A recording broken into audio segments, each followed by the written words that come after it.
नमस्कार, झारखंड समाचार में आप सबों का स्वागत है। आइए जानते हैं आज की ताजा मुख्य खबरों को। 1932 खतियान आधारित स्थानीय नीति विधेयक का प्रस्ताव विधानसभा से हुआ पारित। 1932 खतियान आधारित स्थानीय नीति विधेयक को बहुमत के साथ बिना किसी संशोधन के स्वीकृत किया गया। विधेयक पारित होते ही सत्तापक्ष ने जय झारखंड के नारे लगाए।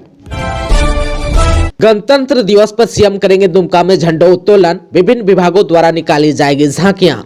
दुमका जिले के उपायुक्त आंजनेय येलो दोडे की अध्यक्षता में गणतंत्र दिवस समारोह 2024 की तैयारी से संबंधित बैठक समाहरणालय सभागार में आयोजित की गई।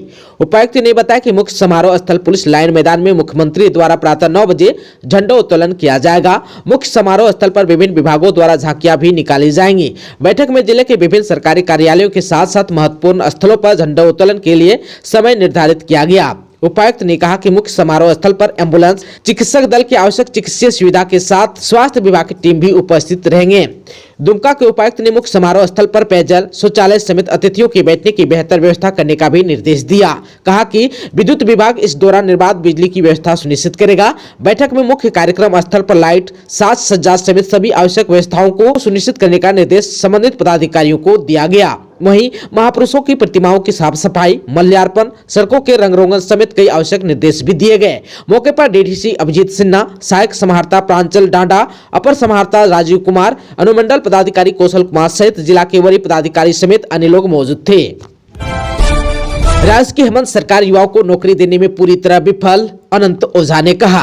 शीतकालीन सत्र के तीसरा दिन राजमहल विधायक अनंत ओझा ने विधानसभा के बाहर मीडिया से बातचीत करते हुए कहा कि राज्य की वर्तमान इंडिया गठबंधन वाली झामुमो कांग्रेस और राजद की सरकार ने सत्ता में आने के लिए 2019 में राज्य के पढ़े लिखे युवाओं को ठगने का काम किया है। अनुबंध शब्द को ही राज्य से हटा देने की बात कहने वाले हेमंत सोरेन की सरकार के 4 वर्षों में जहां युवाओं को नौकरी और रोजगार नहीं मिला, वहीं अनुबंध कर्मियों का सपना भी टूट गया है। नौकरी नहीं मिलने पर बेरोजगारी भत्ता देने का वादा भी खोखला साबित हुआ। उन्होंने कहा कि मेरे द्वारा सदन में लाए गए प्रश्न में सरकार ने एक भी नौकरी देने की बात नहीं स्वीकार किया। सरकार ने सिर्फ उत्तर दिया कि नियुक्ति प्रक्रिया में विज्ञापन निकाल दिया गया है। ऐसे ही घुमाकर जवाब सिर्फ दिया गया है। कहा कि हेमंत सोरेन सरकार युवाओं के रोजगार के नाम पर सदन में चर्चा से भाग रही है। ओझा ने कहा कि मेरे द्वारा कार्य स्थगन के माध्यम से झारखंड में शिक्षक पात्रता परीक्षा पास सहायक अध्यापकों यानी कि टेट पास शिक्षकों के मामले को सदन में उठाया। उन्होंने कहा कि अनुबंध शब्द को ही समाप्त कर देने, हर वर्ष 5 लाख नौकरी देने का वादा कर 2019 में सत्ता में आई सरकार युवाओं को नौकरी और रोजगार देने में पूरी तरह फैल रही है। झारखंड को मिले 172 मेडिकल अफसर, 77 पदों पर महिला अभ्यर्थियों का कब्जा, रजनीश कौर हुआ टॉपर। झारखंड लोक सेवा आयोग यानी कि जेपीएससी द्वारा राज्य को 172 नियमित मेडिकल अफसर यानी कि चिकित्सा पदाधिकारी मिल गए हैं। इनमें 77 पदों पर महिला अभ्यर्थियों ने जगह बनाई है। आयोग द्वारा शनिवार को इंटरव्यू की समाप्ति के 2 दिन बाद मंगलवार को फाइनल रिजल्ट जारी कर दी। कुल 230 पद के लिए आयोग ने 439 अभ्यर्थियों को इंटरव्यू के लिए बुलाया था। आयोग की अध्यक्ष डॉक्टर मेरी नीलिमा क्रिकेटा की अध्यक्षता में आयोग की बैठक में शामिल सदस्य डॉक्टर जमाल अहमद, सचिव चंद्रकिशोर उरांव, परीक्षा नियंत्रक असीम किस्पोटा तथा उप परीक्षा नियंत्रक अनुराग लकड़ा द्वारा रिजल्ट पर मुहर लगाई गई। गिरिडीह में युवक का अपहरण कर मांगी 10 लाख की रंगदारी, एक्टिव हुए पुलिस तो छोड़कर भागे।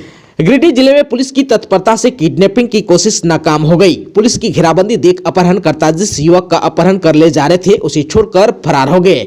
पुलिस ने उस वाहन को भी जब्त कर लिया है जिसमें युवक का अपहरण किया था। गिरिडीह पुलिस ने सिर्फ 3 घंटे में किडनैपिंग की इस गुत्थी को सुलझा लिया। युवक की किडनैपिंग की कोशिश करने वालों की गिरफ्तारी के लिए पुलिस ने छापामारी शुरू कर दी है।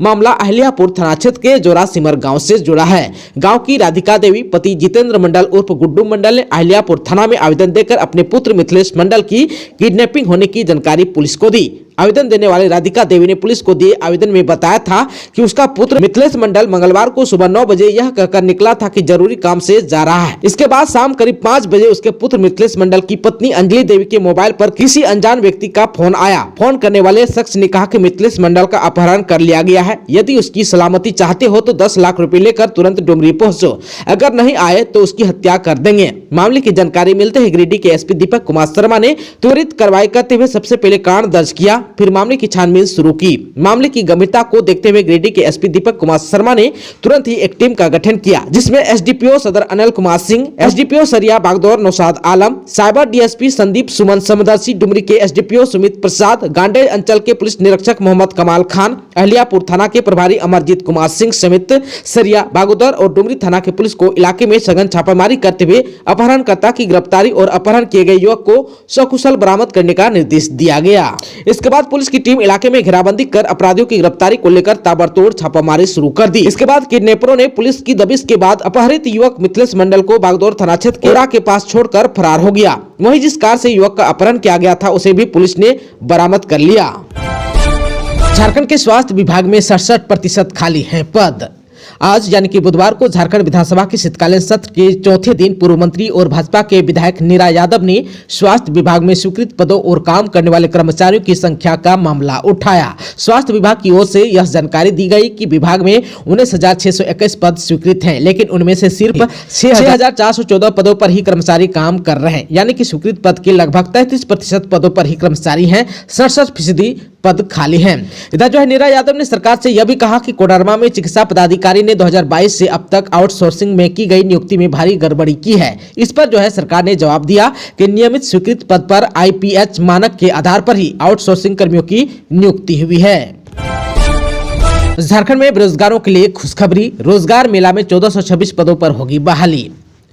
रांची नियोजनालय में 22 दिसंबर को दत्तोपंत टेंगरी रोजगार मेला लगेगा। इस संबंध में श्रम विभाग की ओर से बताया गया है कि विभिन्न कंपनियों द्वारा 1426 पदों पर बहाली की जाएगी। दिन के 10 बजे से 4 बजे तक रोजगार मेला लगेगा। प्राप्त जानकारी के अनुसार नॉन मैट्रिक से लेकर PG MBA तक के लिए भर्ती कैंप, नॉन मैट्रिक से लेकर स्नातक PG MBA तक के अभ्यर्थियों के लिए रिक्तियां हैं। 16 कंपनियों द्वारा इन रिक्तियों पर बहाली की जाएगी। विभाग ने कहा कि योग्य एवं इच्छुक उम्मीदवार नियोजनालय में आकर निबंधन करा सकते हैं। भर्ती कैंप के दिन सभी प्रमाण पत्र लेकर आना होगा। झारखंड में स्थित निजी कंपनियां स्थानीय को 75% आरक्षण देने की राय सरकार की शर्त मानेगी। इसका लाभ लेने के लिए अभ्यर्थियों को अंचलाधिकारी स्तर का स्थानीय निवासी प्रमाण पत्र लेकर आना अनिवार्य है। चतरा में अपराधियों ने 2 कोयला लदे हाईवा को किया आग के हवाले। पिपरवार थाना क्षेत्र स्थित बिलियारी गांव के समीप मंगलवार देर रात अपराधियों ने 2 कोयला लदे हाईवा को आग के हवाले कर दिया। दोनों हाईवा डंपर पूरी तरह से जलकर राख हो गई। बताया जाता है कि बाइक से आए अपराधियों ने घटना को अंजाम दिया। मां अंबे कोल ट्रांसपोर्ट कंपनी का दोनों हाईवा अम्रपाली कोल परियोजना से कोयला लेकर साइलो साइडिंग पिपरवार जा रहा था। इसी दौरान अपराधियों ने हाईवा डंपर में आग लगा दी। घटना की सूचना पर पिपरवार थाना प्रभारी गोविंद कुमार सहित अन्य पुलिसकर्मी घटनास्थल पर पहुंचे और फायर ब्रिगेड के सहयोग से आग बुझाया। आशंका जताई जा रही कि यह घटना लेवी के लिए किया गया। SP राकेश रंजन ने बताया कि पूरे मामले की जांच की जा रही है। सदन दोबारा शुरू होते ही भाजपा विधायकों ने फिर शुरू कर दी हंगामा। बुधवार को झारखंड विधानसभा के शीतकालीन सत्र के चौथे दिन की सदन कार्रवाई दोबारा शुरू होते ही भाजपा विधायकों ने हंगामा शुरू कर दिया। वे बेल में पहुंचकर सरकार के खिलाफ नारेबाजी करने लगे। हंगामा के बीच शून्यकाल भी चला। नियोजन के मुद्दे पर भाजपा विधायकों ने नारा लगाया कि युवाओं का क्या होगा। इसके बाद भाजपा विधायक बेल में बैठ गए। एक और शून्यकाल में राज्य के गंभीर मुद्दों पर चर्चा हो रही थी। दूसरी ओर बेल में बैठे बीजेपी के विधायक हंसी मजाक में व्यस्त थे। इधर स्पीकर ने कहा कि रणधीर सिंह अच्छा नहीं कर रहे हैं। इस पर प्रदीप यादव बोले कि ऐसे लोगों को सदन बर्खास्त नहीं कर सकता, इन पर कार्रवाई की जाए। इसके बाद स्पीकर ने सदन की कार्रवाई 2 बजे तक स्थगित कर दी। झारखंड विधानसभा स्पीकर आवास के सामने घर में लगी भीषण आग। गोंदा थाना क्षेत्र के काके रोड स्थित स्पीकर रविंद्रनाथ महतो के आवास के सामने बुधवार सुबह एक घर में भीषण आग लग गई। घटना के बाद वहां अफरा तफरी मच गई। लोगों ने घटना की जानकारी अग्निशमन विभाग को दी। सूचना पाकर दमकल की गाड़ियां घटनास्थल पर पहुंची और आग बुझाने में जुट गई। आग लगने की वजह से काके रोड में आने जाने वाले गाड़ियों का रूट डाइवर्ट कर दिया गया था। युवाओं की आवाज को उठाने के लिए निलंबित नहीं हुए हैं बीजेपी के MLA। आप सबको बता दूं कि आज बुधवार को झारखंड विधानसभा के शीतकालीन सत्र के चौथे दिन कांग्रेस विधायक इरफान अंसारी ने सदन में कहा कि भाजपा के लोग यह प्रचार कर रहे हैं कि उनके 3 MLA का निलंबन युवाओं के पक्ष में आवाज उठाने के कारण हुआ है, जबकि यह सही नहीं है। वे सदन में हंगामा कर रहे थे, इसलिए निलंबित किया गया। इरफान ने कहा कि भाजपा विधायक दल के नेता अमर बावरी दलित समुदाय से आते हैं, लेकिन भानु और बिरंजी जैसे विधायक दलित और आदिवासी से प्रेम का दिखावा करते हैं। इस पर अमर बावरी ने कहा कि इरफान अंसारी ने उनके प्रति जो सहानुभूति दिखाई है वह छल सहानुभूति है। असल में दलित और आदिवासियों के प्रति उनके मन में सहानुभूति का भाव है ही नहीं। बैंक की महिला अधिकारी को बदमाशों ने दी रेप करने की धमकी।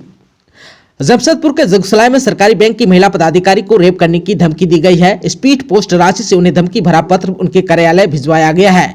पत्र में धमकी देने के साथ साथ 2 कर्मचारियों का नाम लिखकर कहा गया है कि इन 2 कर्मचारियों को बैंक से नहीं हटाया जाए। महिला बैंक कर्मी ने घटना की सूचना जुगसलाई थाना की पुलिस को दे दी है। पुलिस स्पीड पोस्ट करने वाले की तलाश में जुट गई है। इधर जमशेदपुर एसएसपी किशोर कौशल ने बताया कि फर्जी नाम से महिला बैंक कर्मी को धमकी भरा स्पीड पोस्ट किया है। मामले की जाँच की जा रही है। कोरोना के नए सब वेरिएंट JN1 को लेकर झारखंड में भी एडवाइजरी जारी। देश में कोरोना के सब वेरिएंट JN1 के मामले सामने आने के बाद केंद्रीय स्वास्थ्य मंत्रालय ने सभी राज्यों और केंद्र शासित प्रदेशों को एडवाइजरी जारी की है। इसके बाद झारखंड में स्वास्थ्य विभाग ने भी मंगलवार को एडवाइजरी जारी की है।